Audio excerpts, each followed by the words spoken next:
Namaste. Namaste, Céline. Very, Mooji. very good. Thank you very much to accept this interview. Yes, thank you. Thank you. So the subject today is freedom. Yes. Yeah. Yes. So for you, what are the qualities of freedom being? Free being. What are the qualities of free being? If I understood the question correctly, then what my my feeling is that one who is free, one who is free, who has really grasped inside the heart the understanding which removes ignorance of the true self, you see? Yes. So that removing of ignorance is not merely an intellectual process. It is a very deep, very, very deep cleansing, and in fact a cure. I would call it a cure. So one who has experience, who is in now the experience of the free mind, the true mind, you see, and then in such a one is reflecting or radiating the quality of peace and joy, natural joy, and happiness, if you want to say like this. And they are not happy because of something nice or some nice thing has happened to them.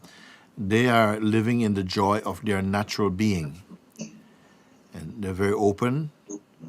And I would say full peace is there, and wisdom also I would put there. You see? Yes, Thank you. Yeah. And so, what are the obstacles to our freedom? The obstacles. Thank you. Good question. First of all, I would like to establish what I mean. But everyone is fundamentally free. I mean, we are born free, if you want to say it like this. But conditioning arises for everyone. You see, and it is so universal conditioning that it happens also to animals, also to insects, also. Everything that is an expression of consciousness comes under some kind of conditioning, you see. But it is more strongly displayed, probably. I don't know if to say is more strongly displayed, but it is very strongly displayed in the human kingdom, in the sense that we strongly identify with our body, that we are our body, and our say social conditioning or religious conditioning or political conditioning shapes who we think we are. It helps to create in our minds an impression or an identity, and we believe this is who we are. And that starts from very young, from very early. As soon as the consciousness is in a developmental state, it is already forming this shape. I am this person, I'm a girl, I'm a boy, I'm Hindu, or I'm British, or I'm whatever. These impressions are getting formed very early. And as soon as they are fixed, they're set somehow inside the consciousness as deep impressions, that will be the obstacle to our realization that we are inherently free. We don't even know what it means, the freedom. We limit the freedom mostly to I'm free to do what I want to do or to go where I want to go, which is also a form of freedom, but not the freedom you're asking about. But by the way, when we fall in love, Yes. we develop attachment. So how can we avoid that attachment becoming a kind of jail for our mind? Yes. Good question. First of all, if you are someone for whom self-discovery is important, to discover your true nature is very important, then I would say that it would be more favorable to you to ensure that your partner at least is open to your search, or at least open enough to allow you to explore your own journey, your own possibilities. That will be helpful.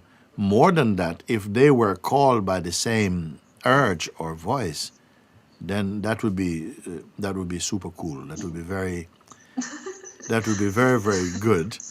But unfortunately, life seems to be very unpredictable in this way. Sometimes we fall in love with someone who has very contrary views, who is not interested in spirituality, and so on. So that will be quite difficult, I would say.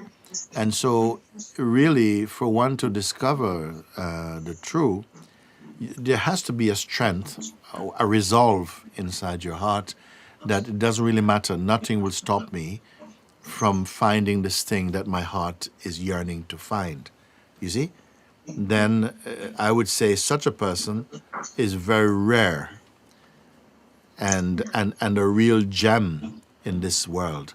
If you find someone who realizes that the most important discovery for them, or the most important thing in their life, is not necessarily a partner, or children, or money, or success in the world, but to discover their true nature. That is very rare and very powerful. You see, so their partner will not stop them if they have a partnership. But your question was that how to avoid it when we form attachments. And really, one of the reasons why we form attachments in the first place is that we are not enough strong in our own true place. Because if you're clear about who you are, if you're established in your heart, then the love that you have for someone will not displace you. In fact, there will be so much wisdom, so much openness, that I was about to say that it would inspire them to be more like you, but it doesn't always work like that. Thank you. And about yoga, the practice of yoga gives us inner space and vastness. And it's called expression of consciousness too. What kind of meditation or do you have keys which can help us to expand this inner space? Yes. Well, here, there are various forms of yoga, of course. Here we can call this Gyan Yoga also. Gyan Yoga means knowledge yoga, which is knowledge of the self yoga. And really, it's not only, of course, a life, even in common life, we have the opportunity to expand in consciousness. Often it's very slow, you see. When the consciousness begins to flower beautifully, is once there is inside the heart the urge and the sense that there's much more and it is really available, and the mind turns towards, the being turned towards this possibility, then things get speeded up very, very quickly, you see. So you spoke, I was a bit surprised what you said, because you said in yoga, you have this inner sense of expansiveness and spaciousness. If your yoga is providing that, this is already something very great, because I feel that one of the great modern sicknesses is that people lack inner space. We are so full of conceptual noise and informational noise and attachments and judgments that there's a claustrophobia for many people, and they're not quite understood that. So what that does, it makes us more aggressive, and you see like this, it makes people more aggressive and very unstable. Whereas you say in your yoga, you have spaciousness. What yoga are you speaking about? What form of yoga are you speaking? It's Yes. about the practice of yoga, hatha yoga. Hatha yoga. It's physical yoga. Yes. Well, that would be really amongst the physical expressions, the phenomenal expression, physical expressions. That would be, for me, you've just made one of the best advertisements for your yoga. If it brings you inner spaciousness and peace, then it definitely is on the right track. But to complete that peace, you must have must be perfectly grounded in the understanding, which is the same as the being. So your understanding and your being are the same; they are one. That is the true yoga, which means to bring two things into oneness. Yeah. So that there is not a separation of the sense of yourself and your being. It means the same thing. You are your being. Okay. Yes. And in your path and in the way of yoga, there is great masters and yogi like Ramakrishna, Ramanama Maharishi, or Papaji. Yeah. And this word master is considered by many as a loss of freedom. I see. Yeah, and which may be scary for them. Yes. So, yeah, what for you, in your experience, your masters have taught to you? Yes. Taught. Yes. So first of all, it's a very big misunderstanding. One is that the people are not free in the first place. The master alone is free. You see, but there is a sense of an egoic freedom, which means I do what I want to do. I go my own way, and so on. Consciousness permits the life form and the life force and the consciousness, while it is believing itself to be a person, to have this limited sense of personal freedom. And so the person also has a lot of ignorance and arrogance also, in believing that, yes, I do what I want and so on, so and so. But we don't really have total freedom to do what we want. I think if we have the freedom, most people in the world, to do what they want, everybody would be rich and very beautiful according to their idea, and to be married to the perfect person who perfectly loves them and everything like that. But this freedom we don't have. We have the freedom to dream, but we don't have the freedom or the power to make that dream come true in the way that we imagine. So it is the same deluded person who is thinking that if you have a master, then that is giving up your freedom.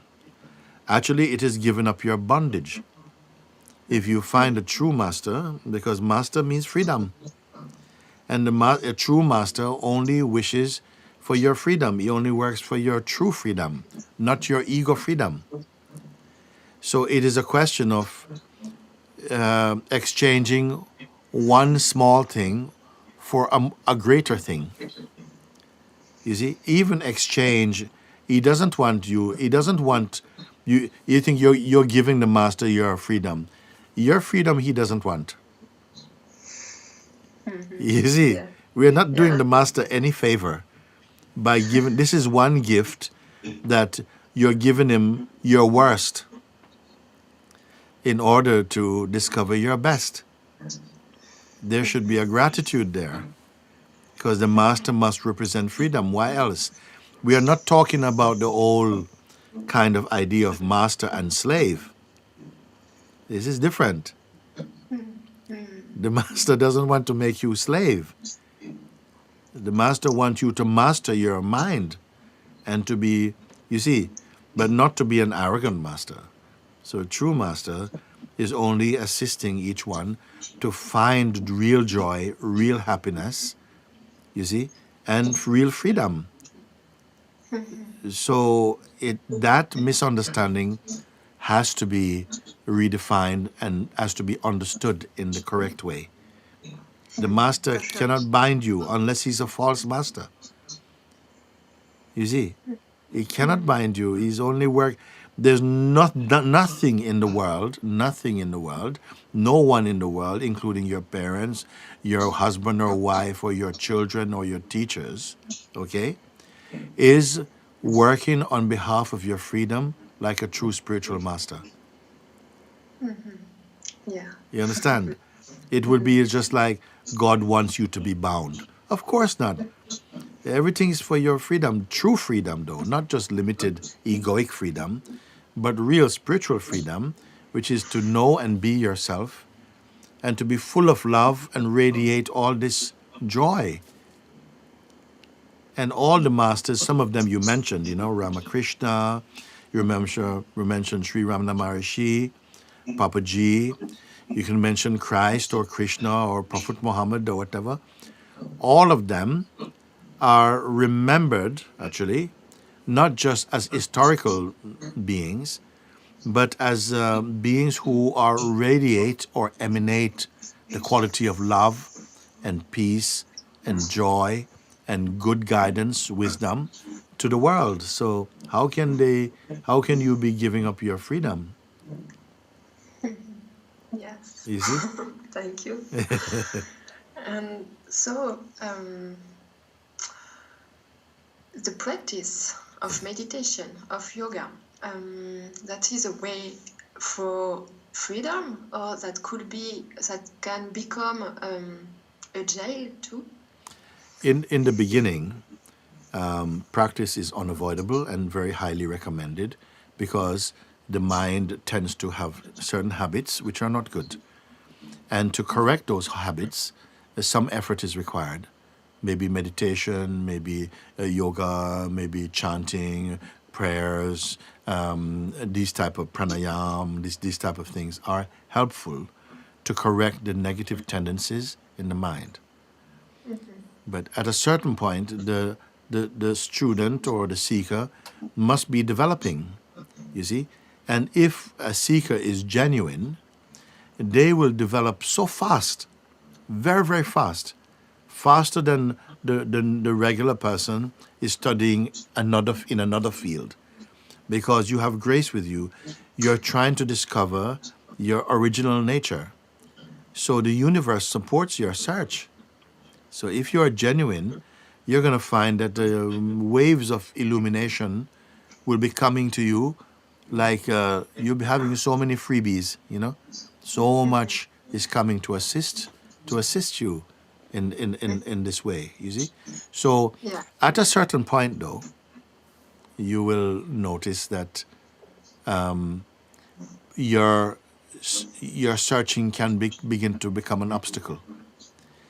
You see, as you're growing in the power to discern very well between what is false and what is true.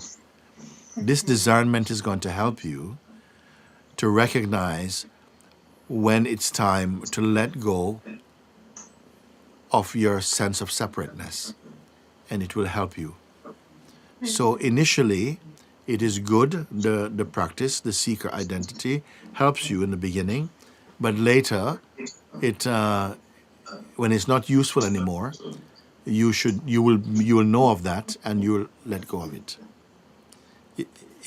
Right now, as we are talking, an image comes in my mind, like sometimes when the astronauts are going into space, and they get into a rocket, and they go up, and there's a lot of power, lot of petrol, lot of fire, whoa, going. And when they go up and they reach into this beyond the magnetism of the earth, when they've exceeded that, they go past that, then the bit that was generating the energy falls away. And they're just floating in space. So you see my point, you get my picture.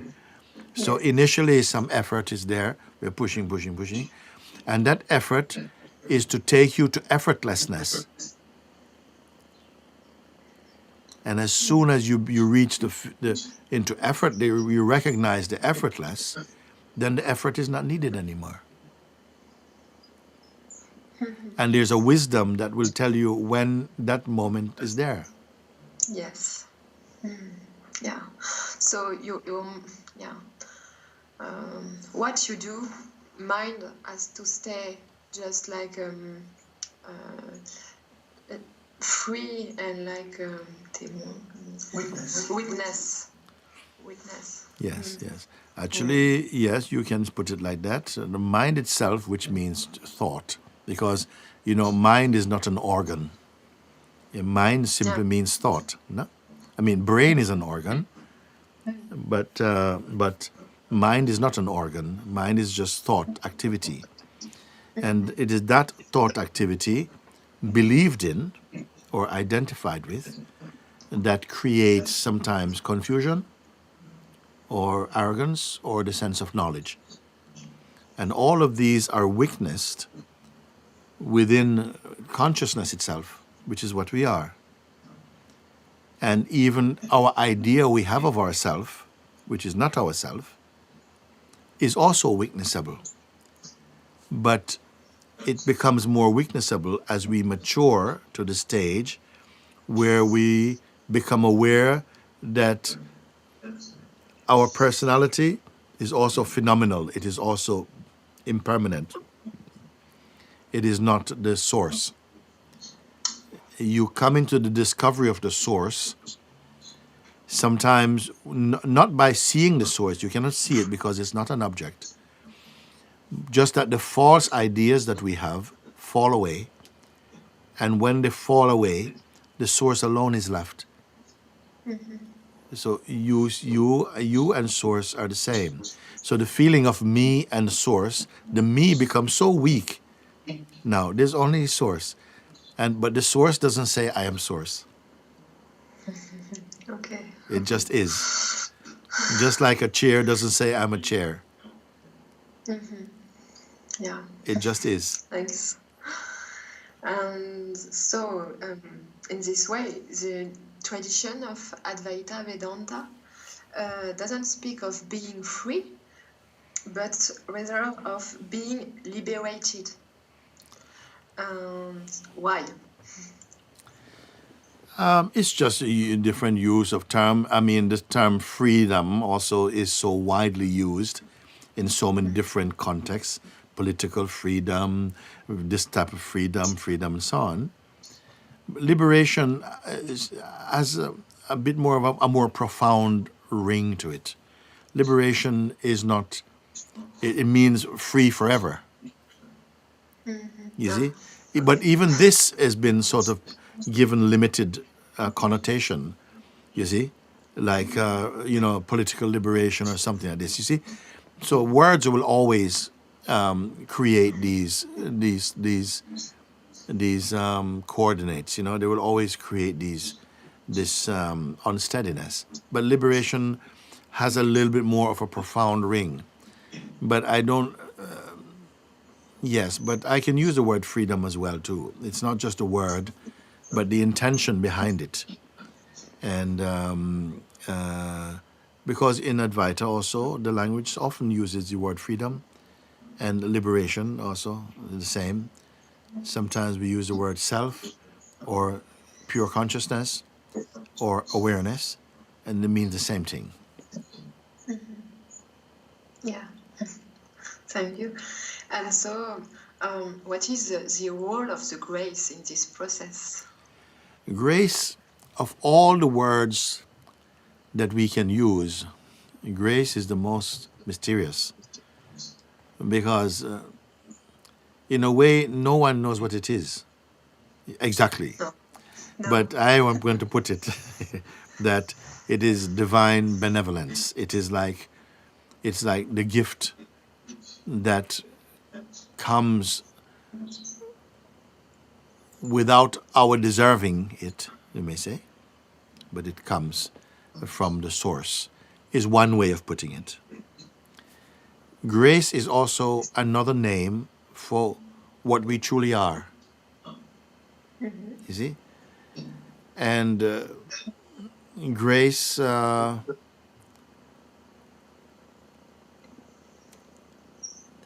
feel like it is one way of saying it is God pampering God. You know the word pamper?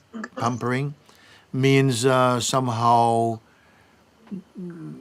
giving abundantly. Yeah. You see? Yeah. Yes, Okay. yes. So in order to have the sense of giving, it means like giving to other or giving to another. But when the reality is discovered, you see that that other is also yourself. You know, this is what self-realization really, one of the fruits, is the realization that there really aren't two. There's not really other. Other is an appearance within the one.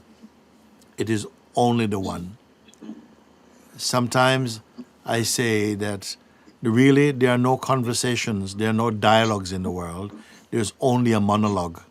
It is only the Supreme speaking with the Supreme in the play or a dream called life or otherness.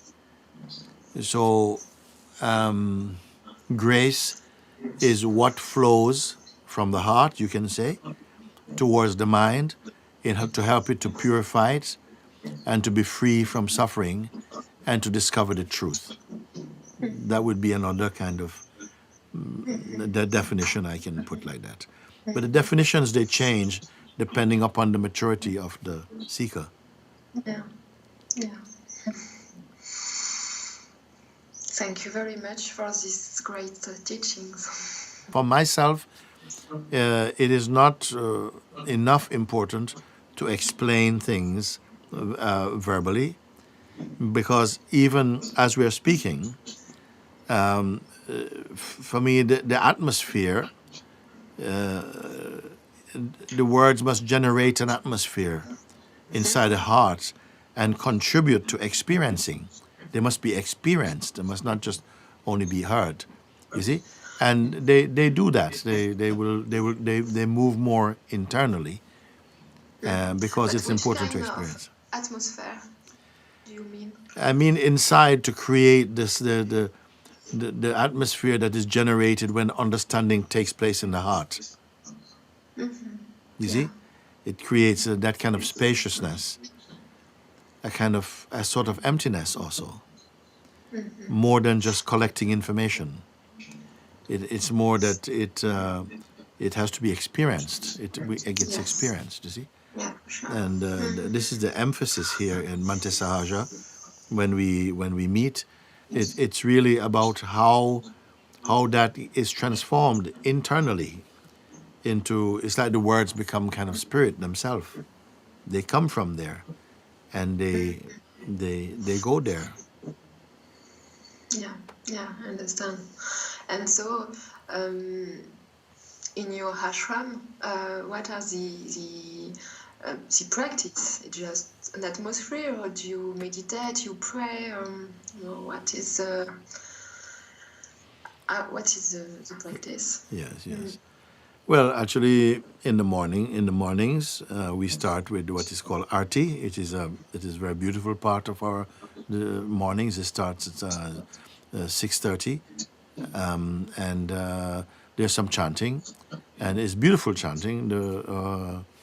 And followed by a half an hour of silent sitting, but this silent sitting is more of a kind of guided meditation, actually, Okay. to kind of focus the attention inside the heart, so that is experienced. And then after this time, people, they take their breakfast or whatever, and then after this we go to the areas that we are working in the ashram, because there are many areas that we work, but we do meet, and we have spontaneous satsangs. We have satsangs. The whole atmosphere, again, the whole environment, the climate, it seems to be infused with this inwardness. It's not something that maybe I can convey just with the words, but it is so much, our interactions are so much based on the sense of presence and on the pure awareness, conscious awareness, being conscious of your own being. And that is what we try to cultivate here. This, even though your actions may be very practical, or you're working on the land or whatever you're doing, kitchen work or whatever, but the mind stays in the heart, so to speak, if you understand. And but we are very natural, in expression. Everyone is. I don't like anything too much pretentious or nothing like that. I like people to be themselves, and but when we explore into the nature of being, it's taken with a total, from my point, I can say, with always the opportunity to destroy what is not true, to expose that, and to sort of free the mind to be the heart. Good. Thank you very much. Thank you, Céline, and all the friends there for being present, and I bless that your interview, this interview, will reach those who are subconsciously waiting for it in some way, and that it brings some light more to clarify what needs to be clarified, and to bring people more into their conscious self. Yeah. Okay. Yeah. Understand. Good. Thank you. Thank you very much, and I think it's time to say merci goodbye. beaucoup. And thanks to the friends there, and all the very best. Beautiful days, and yeah, thank you. Okay. Thank you very much, and yeah, please be welcome in France. Thank you. Okay.